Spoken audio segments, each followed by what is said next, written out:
Aurobindo Pharma Limited Q2 FY21 earnings. Conference call, November 12, 2020. Management, Mr. P.V. Ramprasad Reddy, Executive Chairman, Aurobindo Pharma USA. Mr. N. Govindarajan, Managing Director, Aurobindo Pharma Limited. Mr. Sanjeev Dani, COO and Head, Formulations, Aurobindo Pharma Limited. Mr. Santhanam Subramanian, for Aurobindo Pharma Limited. Mr. Swami Iyer, for Aurobindo Pharma USA. Mr. Krishna Kiran, Investor Relations, Aurobindo Pharma Limited. Moderator, good morning, ladies and gentlemen. Welcome to the Aurobindo Pharma Limited Q2 FY21 earnings conference call. As a reminder, all participant lines will be in the listen-only mode, and there will be an opportunity for you to ask questions after the presentation concludes.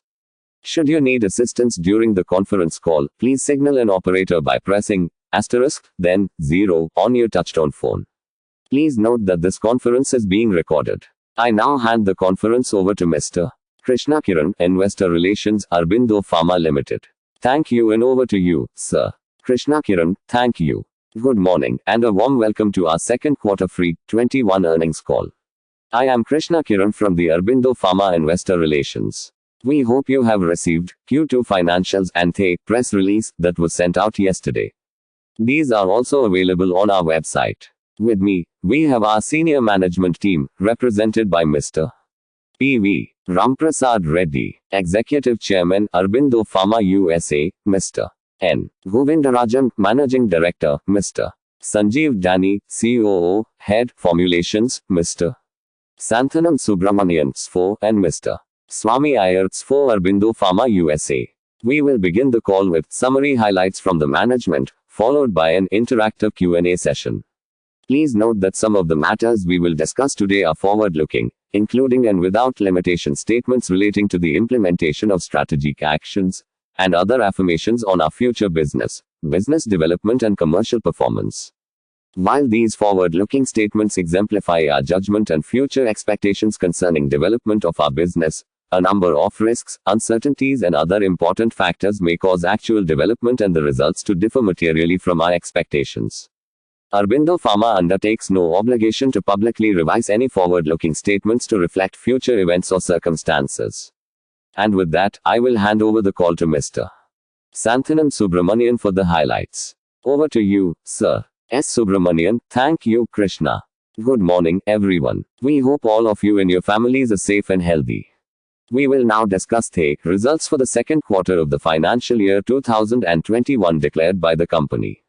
For the quarter, the company clocked a revenue of 6,483 crore rupees, an increase of 16% over last year. The EBITDA before forex and other income increased by 23% year-on-year to 1,433 crore rupees. Net profit increased by 26% year-on-year to 806 crore rupees. In terms of the business breakdown, formulations business in Q2 FY21 witnessed a growth of 18% year-on-year to 5,654 crore rupees and contributed 87% of the total revenue. API business witnessed a growth of 3% year-on-year and clocked a revenue of 829 crore rupees. In the formulations business, US business posted a growth of 12% year-on-year to 3,190 crore rupees in Q2 FY21. On a constant currency basis, the US business increased by 7% year-on-year to $430 million United States dollars. During the quarter under review, we have filed 24 ANDAs including 10 injectable ANDAs. Revenue of Aurobindo Pharma USA, the company marketing oral products in USA, has increased by 8% for the quarter. Revenue of Auromedex, the injectable business, decreased by 15% year-on-year to $64 million United States dollars for the quarter. However, the injectable business witnessed a healthy growth of 25% sequentially. We have filed a total 144 injectable ANDAs on 30th September, out of which 78 have received final approval and the balance 66 are under review. European formulations revenue clocked 1,515 crore rupees in Q2 FY21, an increase of 8% over last year. In euro terms, the revenues decreased by 3% year-on-year. However, Europe business recovered sequentially and recording a healthy growth of 15% in rupee term and 10% in euro term in Q2 FY21 over the previous quarter, which has earlier impacted due to stocking up at the beginning of the pandemic. Growth markets revenue increased by 40% year-on-year to 446 crore rupees in Q2 2021. On a constant currency basis, growth markets reported an increase of 33% year-on-year. Growth markets have recovered and sequentially grown by 54% in rupee terms and 57% in constant currency terms after Q1 21 was impacted earlier due to stocking up at the beginning of the pandemic. ARV formulations revenues were at 503 crore rupees, increased by 111% over previous year. On a constant currency basis, ARV revenues witnessed an increase of 100% over the previous year. The increased conversion from TLE to TLD across geographies has led to this growth. R&D expenditure is at 408 crore rupees during the quarter, which is 6.3% of the total revenue. Net organic capex for the quarter is $37 million. The closing rupee versus US dollar rate was 73.770 rupees in September 20 versus 75.505 rupees in June 20. The net debt has marginally gone up to $194 million at the end of September 20. The majority of the company's debt is denominated in foreign currency. The cash and short-term investment are at $483 million. The average finance cost is at 1.3%, mainly due to availing multiple currency loans. This is all from our end and we are happy to take your questions now. Thank you, moderator. Thank you. Ladies and gentlemen, we will now begin with the question and answer session. The first question is from the line of Neha Manpuria from JP Morgan. Please go ahead. Neha Manpuria. My first question is on the gross margin in the quarter. We have seen a pretty sharp improvement quarter on quarter and year on year. Is this sustainable? What drove to this improvement? Or should we look at gross margin similar to what we have been guiding in the past? S. Subramanian, the increase in gross margin is due to change in the geography mix as well as business mix within US. Also, individual businesses have contributed better margin due to favorable portfolio mix, especially the injectables in US. We had NBOs which has contributed to good margins. The Beta-lactam segment in APAS, which has low gross margins, has deground this quarter, and non-Beta-lactam, which has better margins, has improved this quarter, and this has contributed to a favorable mix.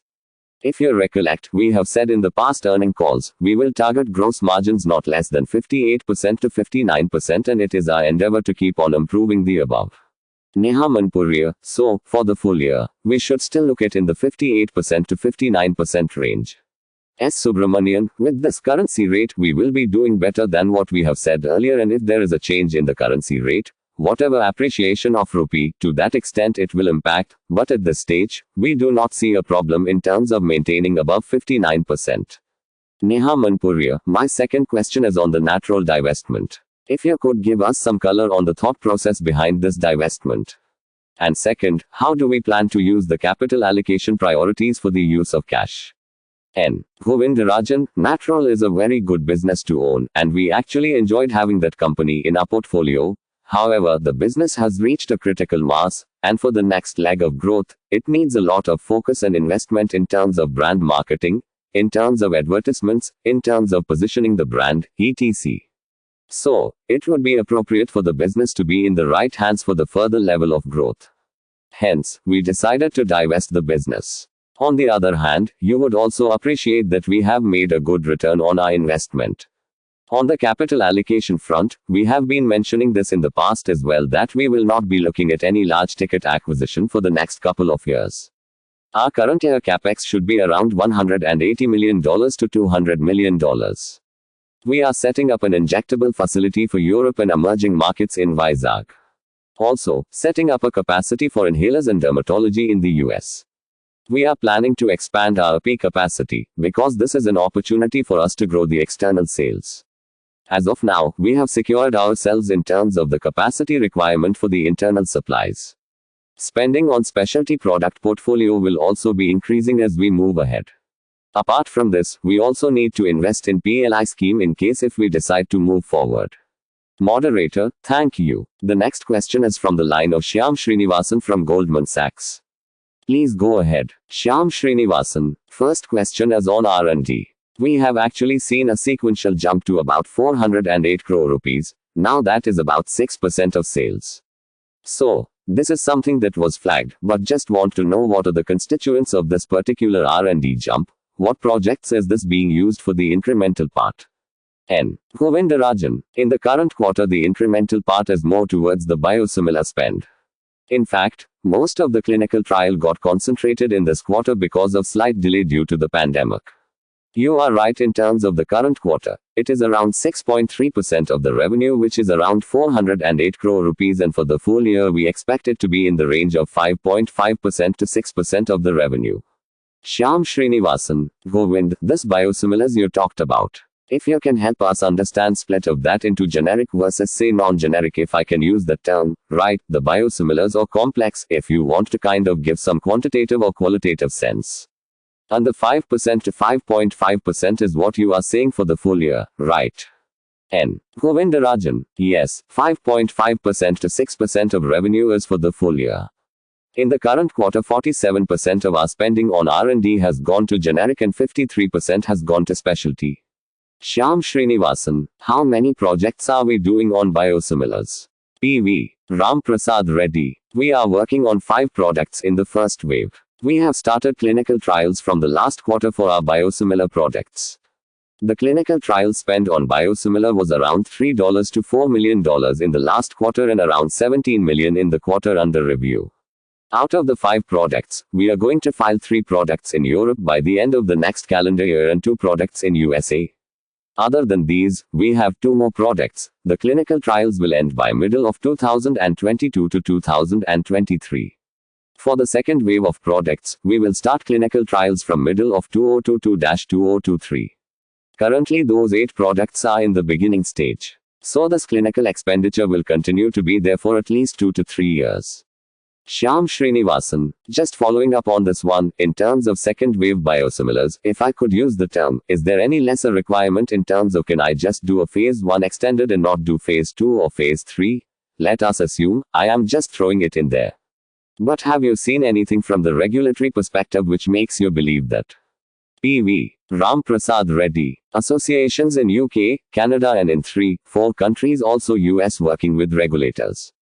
We are closely observing. Whatever we are telling about extended phase 1 may be possible. But let us see for what will happen in the coming quarters. N. Govindarajan. When Mr. Reddy said the first 2 products, one towards the end of the financial year and one towards the beginning of next financial year, are extended phase 1 only. Shyam Srinivasan. My second question is just on growth markets, 30% constant currency growth. What are these key geographies? It has now become large enough, so if you can just give us some color there and what is the path forward. Sanjeev Dani. Key markets in growth markets are Canada, Brazil, Mexico, Colombia, South Africa and certain Eastern African and some Southeast Asian countries. Going forward, we are focusing only on select growth markets. We are improving our product portfolio and increasing the filings there. We are also keeping on radar 1 or 2 large emerging markets depending upon the opportunity which comes along for inorganic growth. Moderator. Thank you. Our next question is from the line of Girish Bakhru from Bank of America. Please go ahead. Girish Bakhru. First question was on injectables. Good recovery in the quarter. Can you give us a broad guidance how overall injectable essentially moves from here? The overall share this quarter was something about 19.6%. Where do we see the share going in, let us say 3 years? N. Govindarajan. Our generic injectable business has seen a significant improvement in the last 5 years. The current annual run rate of our generic injectable business in USA and other markets is around $380 million, and this is expected to reach around $650 to $700 million over the next 3 years. This will be predominantly driven by our new plant in the USA, our new plant at Vizag for Europe and emerging markets, and as well as our expansion in Unit IV apart from the ramp up in Eugia. Girish Bakhru. Within the 650 to 700, is it possible to share more split of US versus Europe and growth markets? N. Govindarajan. Till the facility for the emerging markets and Europe kicks in, the growth would be driven more by US, and once the facility kicks in and approval accrues, Europe and emerging markets will catch up with the US injectable business. PV. Ram Prasad Reddy. For Europe and emerging markets, we have already started supplying oncology products, and we are also supplying from other existing facilities for Europe, including antibiotic injectables. Our new plant at Vizag will be completed in next 12 months, and that is dedicated for Europe and emerging markets. With all these things are coming in, we are expecting good growth in injectables. Our US plant is ready and exhibit batches will happen in January-February. This is also a reasonably big plant with 5 lines. So, with this we have total in our portfolio 6 injectable plants, including oncology plant. So we are upbeat in our injectable business. As Govind said, $700 million is not much difficult in our opinion. Girish Bakhru, just related in the growth markets, I know they come in a bit later after US, Europe. Is the competitive landscape very different when you look at markets like Canada, Brazil, Colombia, Mexico and South Africa, and injectables per se? I mean, as a strategy, if you could throw more color on, like, is it relatively less crowded? That would be helpful. N. Govindarajan, injectables are relatively less crowded compared to the other forms. And also, I wanted to add, we already have injectable marketing team with us in Europe. Sanjeev, would you like to throw some light on that? Sanjeev Dani, yes, we are actually number 1 in the hospital generic market in 2 of the large European markets. And there are several other markets where we have ongoing hospital team which is marketing the in-license product or in-source products of oncology as well as general anesthetic and antibiotics range. So, I think this new plant is going to further support the efforts. Moderator, thank you. The next question is from the line of Cinderella Carvalho from Centrum Broking.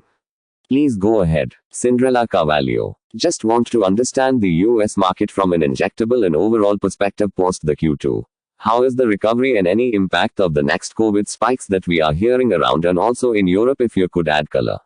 N. Govindarajan, as you would have seen that due to reduction in elective surgeries and lower number of footfalls in the hospital, the demand for certain therapeutic segments, particularly antibiotics, have come down, which has impacted our business in the Q1 of 2021. However, currently, we have seen the recovery in the injectable business in Q2 and we have reached our internal budget. That holds true even for Acrotech also, which is an injectable business again. Cinderella Carvalho, on the facility update, if you could make some comments. N. Govindarajan, as far as Unit 1, 9 and 11 are concerned, we have completed the committed CAPAs and we are awaiting further direction from the regulator as far as US is concerned. Post completion of the remedial measures, our Unit 11 was inspected by regulatory authorities from Europe, Japan and Brazil, and we already got the GMP certificate from Europe as well as the Japanese authorities, and Brazil also has cleared the inspection. So, all the inspection has gone well is what I would say. As far as Unit 1 is concerned, the facility was inspected by European regulator and we received the GMP certificate. As far as Unit 7 is concerned, we have completed the committed CAPAs till date and we are awaiting further direction from the regulator. As far as Oralife is concerned, we have already engaged consultants and we will be submitting our response in the current week. After we submit the response, we will be awaiting further direction from the regulator to move forward. Cinderella Carvalho, any additional comments from European perspective from the profitability side? Have we seen improvement there, and should the entire gross margin improvement that we have seen and as you highlighted earlier should continue? Sanjeev Dani, if you recollect, we have acquired Actavis business about 5 years back and from a loss making stage, and it was turned into the positive EBIT and positive PAT status. After that we acquired the Apotex business 1.5 years back, which was also loss-making, and we have initiated a number of actions, such as streamlining sales and marketing operations in the 5 countries of Apotex business that we had acquired. Then we also merged the companies in 4 out of 5 countries, that is Spain, Czech, Poland and Belgium. Netherlands companies will be merged in Q3. At the same time, we have filed the products which were sourced from other sources, to lower the cost of manufacturing locations, and the products have started supply from these locations in Q1 and Q2. And the pace will increase. We have launched new products also on our enlarged platform in these Apotex countries, and that is an ongoing effort. At the same time, some of the high manufacturing base which we had in Leiden in Netherlands, that is turned into contract manufacturing, so you will see further gross margin improvement going forward. Already some of the benefits have been captured. And overall, in European business in Q2, we have again touched double-digit % EBITDA level. Moderator, Thank you. The next question is from the line of Tushar from Motilal Oswal. Please go ahead. Tushar, just on the ARV front, if you could just explain the kind of conversion that has happened from TLE to TLD. Is that more or less stabilized now, or you feel significant conversion as ongoing forward?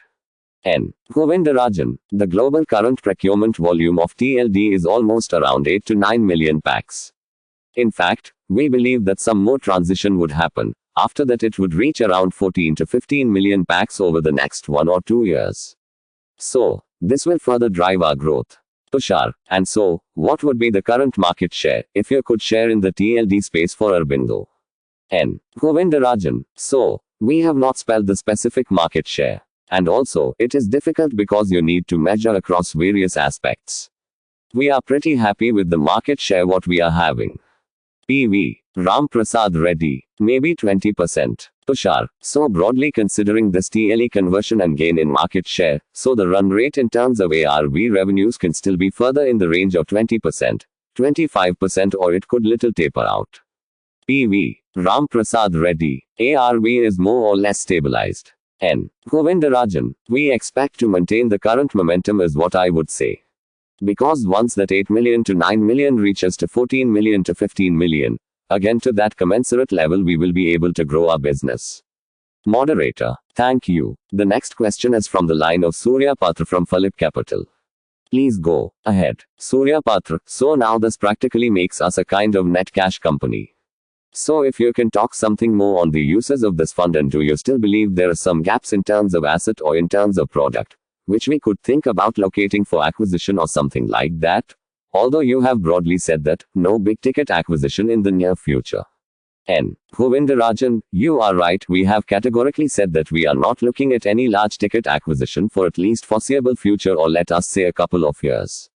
So the current year capex is around $180 to $200 million, and I would say that we are likely to maintain that. Over and above that, we are looking at PLI scheme as well. That is something which would be an additional investment if at all we move forward. Apart from that, from a capital allocation point, we are also setting up an injectable facility at Vizag. As Mr. Reddy and Mr. Sanjeev both have explained, for Europe and emerging markets, and we are also setting up a capacity for inhalers and dermatology in US. We are also planning to expand our P capacity to focus on external sales, because our current capacity is absolutely feeding well for our internal supplies, and we feel that we can create capacity for enhancing our external sales. Our spending on specialty product basket will also increase as we move forward. As you might have seen that the R&D spend is also more skewed towards the specialty. This is the overall capital allocation plan. Surya Patra, so that means that there is no bullet debt repayment likely also. Why? Because anyway the cash generation from the internal accrual itself is likely to be sufficient to handle the current acquisition. Is that right? S. Subramanian, we are at present having all the things by way of the short-term loans. When I mean by short-term loans, less than 1 year. So, we will be able to handle all these things within the internal accrual of the existing business. So, as we said earlier, by 31.3.22 the existing business will generate and wipe out the entire debt. The natural money will be allocated for various initiatives and various strategic plans which Govind has articulated earlier. Surya Patra, thank you. And the second question, sir, on the vaccine side. So, I think multiple initiatives that you have taken, and particularly for the COVID vaccine, which is status, so I think dual initiative that you are taking. One is our own vaccine in US and also simultaneously tie up with the multiple government agencies here in India. So, what is the thought process? Why multiple COVID targeted vaccines? What is your ultimate thought process around it, if you can share something on that? What is the kind of progress so far we have achieved on our initiatives on the COVID vaccine front? N. Govindarajan, we have taken a three-pronged approach, one in terms of our own vaccine, one in terms of tie-up with CSIR labs, which in fact, there are 3 different products on 3 different platforms by 3 institutes.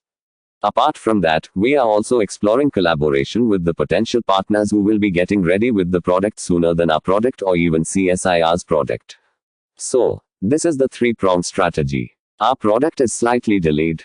But, having said that, CSIR's products are progressing well, and our manufacturing facility, we are still targeting to complete it by March-April timeline and start the qualification by April. We can start commercializing it by April-May timeline, that is the plan. The facility we created will be having a capacity on a multi-dose level of around 450 million doses, and the objective was that we would be able to utilize a facility along with our partner whoever is getting ready earlier than whatever efforts we are investing on. So that is the reason we went ahead and created the capacity. Surya Patra: Yes, sir, but just some more clarification on it. Why the development in US? That is one. Are you thinking about global business opportunity there? That is why. Or secondly, here, you have talked about a partner. So, whether initially it would be like commercial manufacturing or some third party, that is what we are thinking about when we say that our commercialization can start early April, May like that. N. Govindarajan: I said the manufacturing facility would be ready by April or May timeline for commercialization. When we collaborate with partners, it is a multi-pronged approach again. We shall be doing the manufacturing, taking the bulk from them, and over a period we can even do the bulk and then do the finished dosage, and we will also be taking certain markets for distribution as well. To answer the question on why the development in the US, because we acquired a company called Perfectus Biosciences, which we rechristened it as Orong Vaccines, and they have the VSV platform on which the product is getting developed. So that is how we are developing the product in the US. Moderator: Thank you. The next question is from the line of Kunal Dhamesha from MK Global.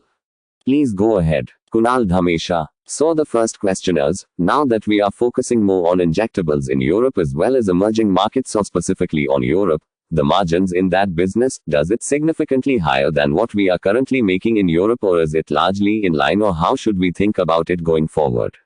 Sanjeev Danny: Europe margin cannot be compared with US, but if you have been tracking the Europe history, actually there used to be compression of margins 5 years back, and there used to be higher and higher demand for discount. Even some price cuts. We have not seen such pressure in the last 3 years or so. We are steadily improving the margins through better gross margin at a manufacturing level as well as in terms of improving our market share and thereby gaining some kind of advantage. PV Ram Prasad Reddy: Overall, compared to US, the margin in Europe is slightly lesser than US for injectable.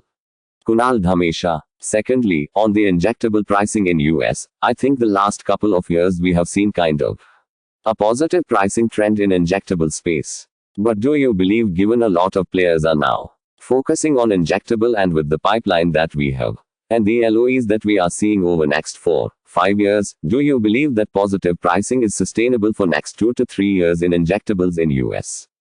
PV Ram Prasad Reddy: In any country the huge margins may not be sustainable. That is what I strongly believe from the beginning.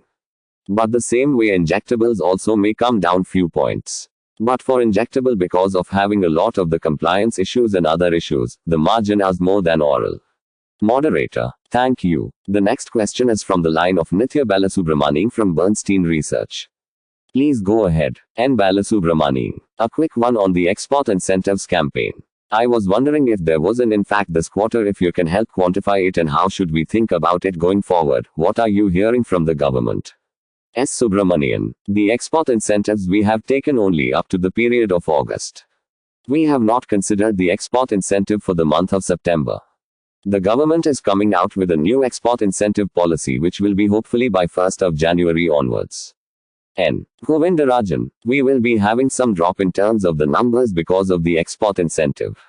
But we are working hard towards how to still maintain our margins. N. Balasubramanian: Is there any indication from the government that they might come up with some other form of compensating export companies, or new to figure out other ways of looking at it? N. Govindarajan: I do not want to second guess that. I think it is better that we see and then decide how it is.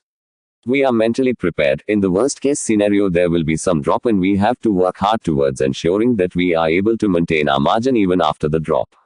That is what we are working towards. N. Balasubramanian: Another quick one on the ARVs. So just a bit of help us understand how long do these tenders typically last, cycle that you normally have when it comes to the ARV tender. N. Govindarajan: So, if you take a South African tender, you are aware of it, it is for a period of 3 years. As far as the other tenders are concerned, it could be cyclic. Certain tenders could be for a year, certain could be 6 months, certain could be even shorter. All other businesses other than South Africa, if we put it together, we will always have the visibility to the extent of 3 to 5 months. firm orders at least for 3 months, and then we will have clarity even for subsequent 2 months in terms of clear forecast of orders, which will get converted. Moderator, thank you. The next question is from the line of Prakash Agrawal from Axis Capital. Please, go ahead. Prakash Agrawal, my first question is, if you could reiterate your R&D guidance for second half and next year, given that there are various initiatives in the biosimilars, depot and other complex injectables. N. Govindarajan, this year, we are guiding around 5.5% to 6% of revenue for the full year. The first quarter, if you remember, it was around 4.3%, and the current quarter is around 6.3%. So, overall, this current year we would be guiding around 5.5% to 6%. As far as the next year is concerned, we would like to maintain this, but you also have to appreciate the fact that we need to relook in terms of how the concentration of biosimilars phase 3 can happen. If that happens, it can slightly go up by another 1% or 1.5% if it gets concentrated. Prakash Agrawal, just wanted to understand, like, since we are in a few of the products in the second wave, and in Athal, maybe the first wave, what kind of ballpark number we are spending on each of the molecule? I mean, the Biocons of the world typically spend about $50 to $70, $80 million, which are in the first wave. So, I understand we would be half of it or less than that. PV. Ram Prasad Reddy, everybody will be spending more or less in the same range. Everybody is doing the clinical trials in the international accredited laboratories, and R&D costs are there. Everybody will spend around $40 million plus minus $5 or $10 million. N. Govindarajan, to add to whatever Mr. Reddy said, there are a couple of products where spend is much lower, where he had earlier clarified that we will be doing the extended phase 1. Whatever Mr. Reddy is talking about is for the global products. For those two products, it would not be the same. Prakash Agrawal, and given the pipeline that you have been disclosing in your presentation across complex products, what is our 3-year to 5-year outlook on the base that we have? We have been typically doing mid to high single-digit growth. This kind of pipeline would help to sustain that, or could we see a little step up on the growth platform? PV. Ram Prasad Reddy, as you know, we are working on lot of areas. We are doing vaccines, biosimilars, increase in injectable capacity, etc. With all these things, we are confident to continue the growth between 5% to 10%. Maybe except 1 or 2 quarters here and there may miss, otherwise, we are very confident of maintaining 5% to 10% of growth. Prakash Agrawal, on the New Jersey, the recent FDA action, so I am sure we have taken all the precautionary measures, so given that the 483 still not available, what do you think would be time required to address and go back to FDA in terms of timelines, CAPA plans and all? So when do you think that you would be ready for a reinspection? N. Govindarajan, we will be submitting our response for the warning letter this week itself. And in fact, as part of this particular response itself, a good percentage of CAPA should have been closed, and we will be further working with them in terms of the way forward. Prakash Agrawal, but any timeline, sir? I mean, what we want to say to FDA that we will be ready in a year, 6 months. N. Govindarajan, no. For us, in terms of completing the CAPA should not take more time. The existing facilities CAPA should get addressed in the next 2 to 3 months, a maximum 3 to 4 months, it would not be beyond that. Moderator, thank you. The next question is from the line of Rahul Veera from Abacus. Please go ahead. Rahul Veera, just wanted to have some clarity on what kind of total investments have we made for this vaccine facility. N. Govindarajan, total investment for both bacterial and viral facility would be around 250 rupees minus 275 crores. PV. Ram Prasad Reddy, those things will start this type of clinical. Is it right, Govind? N. Govindarajan, no, sir, bacterial facility we are already moving to phase 3, that would get monetized earlier, where there would not be much of an investment. Whatever clinical investment would happen, it would happen on virals. Rahul Veera, when we talk about leading vaccines which are in the late phase 3 trial, so in terms of capability, whether it is RNA or DNA vaccines, we have the capability to manufacture either, or we are just a fill and finish kind of a facility. N. Govindarajan, I would answer it this way, from a fill and finish, we have our capacity to either to go for liquid filling or lyophilized product, we have the capability and we can fill that. As far as the drug substance is concerned, we need to evaluate. With the mRNA, we need to understand in terms of how the bulk needs to be produced. because we have the capability of doing it in a fixed bed reactor, or we can even go for a conventional bioreactor. So, we need to understand in terms of each of those potential partners what they are looking for, and then we will be matching and letting them know how we can go about it. That is how we have been doing so far. But we have the capability. Moderator, thank you. The next question is from the line of the Tushar from Motilal Oswal. Please go ahead. Tushar, just to recap in terms of the capex requirement separately in terms of injectables or the inhalers or the AP facility. N. Govindarajan, what was projected is around $180 to $200 million now, because you would agree with the fact that all this investment will take approximately 24 months. So, partially it will be this year, partially next year, and something can go to the subsequent 2 quarters. You can take it as this year and next year it will be around $180 million to $200 million. Apart from the PLI scheme is what we are mentioning. Tushar, and this included the vaccine manufacturing facility capex as well. N. Govindarajan, the vaccine manufacturing facility has been already invested. Most of the investments will get concluded in this year itself. Because when we are talking about trying to commission the facility by April or May, most of the investment would happen in this year itself. Moderator, thank you. The next question is from the line of Charulata Gaidani from Dalal and Brocha Stock Broking Private Limited. Please go ahead. Charulata Gaidani, I have 2 questions. One is on the ARV. Do you think the numbers in the ARV business are the new norm, or do you see them coming down because of COVID? N. Govindarajan, we are able to maintain our business and we are able to grow is what we would say at this juncture. Charulata Gaidani, we can take this as the run rate going forward. N. Govindarajan, as I mentioned earlier, we typically have firm orders for a period of 3 to 4 months and even have visibility for the subsequent 2 years, so we can currently take this as a run rate. Charulata Gaidani, to which geographies do you supply? N. Govindarajan, majority of it would go to PEPFAR markets. Charulata Gaidani, what about South Africa? N. Govindarajan, additionally, South Africa would be there, but majority of it would be still PEPFAR because PEPFAR includes most of the African markets. Charulata Gaidani, currently, how many injectables have you commercialized in the US? N. Govindarajan, around 60. Moderator, thank you. The next question is from the line of Amit Goela from Rare Enterprises. Please go ahead. Amit Goela, I have 2 questions more strategic in nature. So, one is you have executed brilliantly and the numbers also very good, so congratulations on that. Now for the first time we are getting our company listed in the country which is purely injectables, and our size of injectable business is almost similar to theirs, if not slightly bigger. So, could you throw some more light on the injectable business in the US? Number 1. How do you see a generic business going forward over the next 2-3 years? Like, what is your strategy? Because so far you executed brilliantly, and going forward, how do we see this business? Like, what kind of growth numbers and products? Like, you are adding a complex pipeline to that, but pure generics, how do you see it going forward? If you could say a few lines on that. PV. Ram Prasad Reddy. Injectable business, as we told some time before, at present $380 million. We are confident of next 3 years to reach around $700 million. The pricing side also will be more or less same or slightly lesser.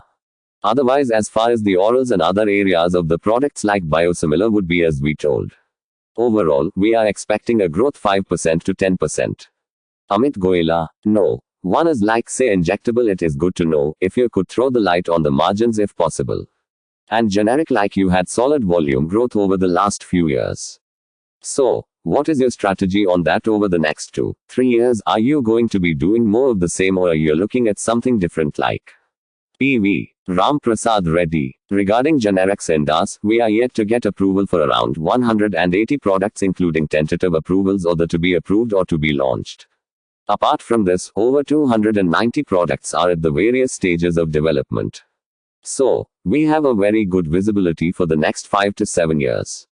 That is on the back of biosimilars and specialty and difficult to develop products under development. Moderator, thank you. The next question is from the line of Damayanti Kare from HSBC. Please go ahead. Damayanti Kare, sir, my question is on the European business. So, from the current portfolio right now, like, how many are manufactured at your own end, and approximately like how many are outsourced or in licensed?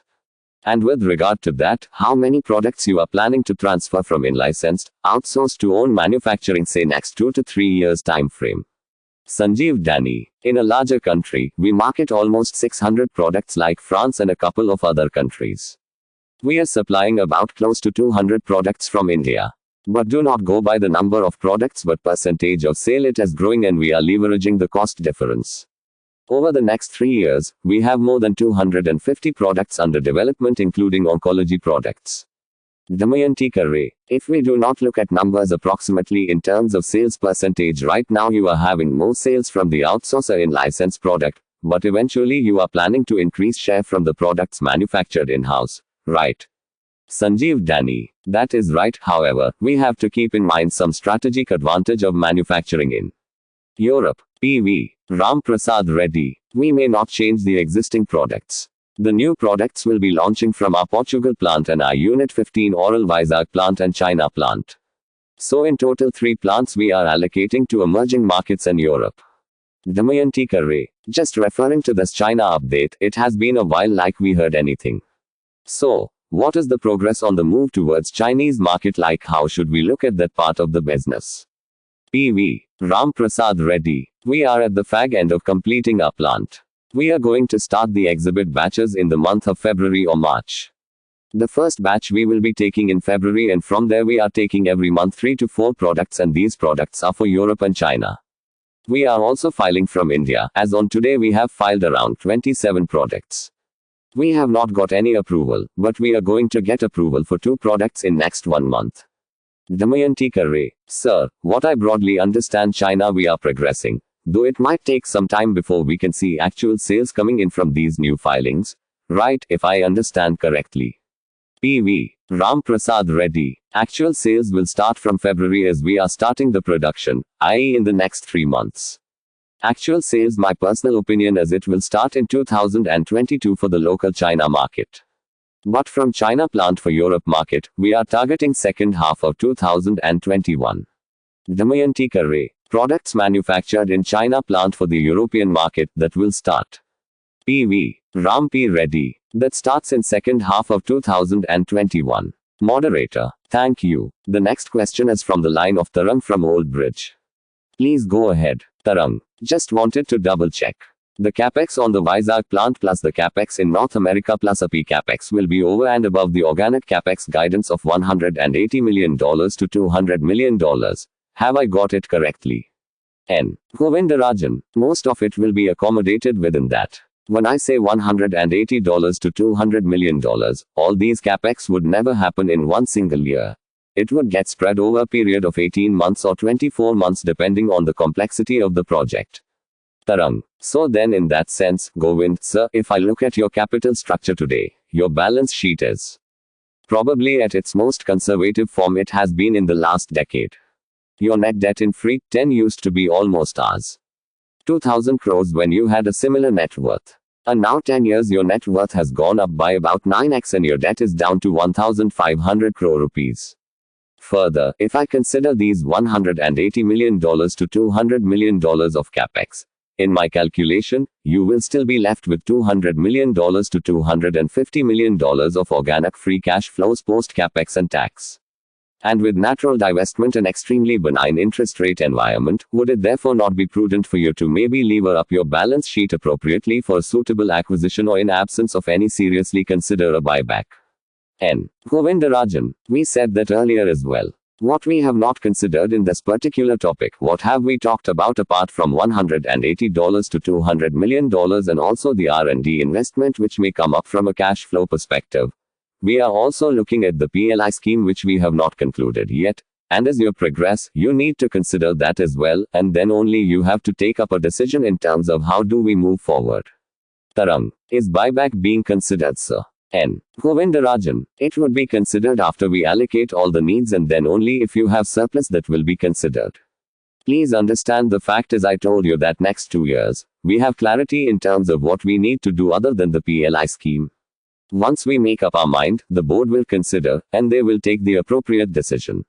Moderator. Thank you. Ladies and gentlemen, that is the last question. I now hand the conference over to Mr. Krishna Kiran for his closing comments. Krishna Kiran. Thank you all for joining us on the call. If you have any questions unanswered, please feel free to keep in touch with Investor Relation. The transcript of the call will be uploaded on our website www.aurobindo.com in due course. Thank you. Moderator. Thank you. Ladies and gentlemen, on behalf of Aurobindo Pharma Limited, that concludes this conference. Thank you for joining us, and you may now disconnect your lines.